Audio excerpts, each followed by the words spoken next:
on a été victime 3 années consécutives d'inondations.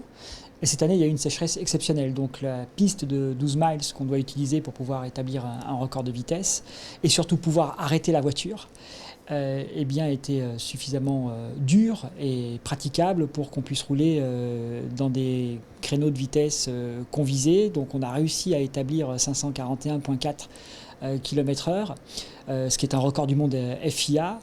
On est extrêmement satisfait parce que, comme l'a dit Gildo, ça a été une très très longue attente. On a un véhicule qui est prêt depuis 2013, on est venu chaque année. Chaque année, on a été victime des intempéries, ce qui prouve aussi la nécessité de continuer à développer des véhicules propres pour lutter contre le changement climatique, en tout cas tenter de le freiner.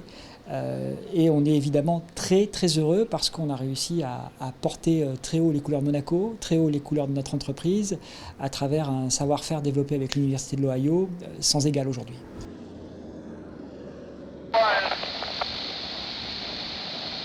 Le projet de Gildo, lorsqu'il a développé Venturi dans sa formule électrique à partir des années 2000, était basé sur 3 points, 3 piliers. Le premier, c'était pour attirer les gens vers le véhicule électrique, il faut des véhicules assez sexy, avec un design particulier. Ensuite, il faut marquer l'imaginaire des gens, et ça se fait à travers le sport et les records notamment.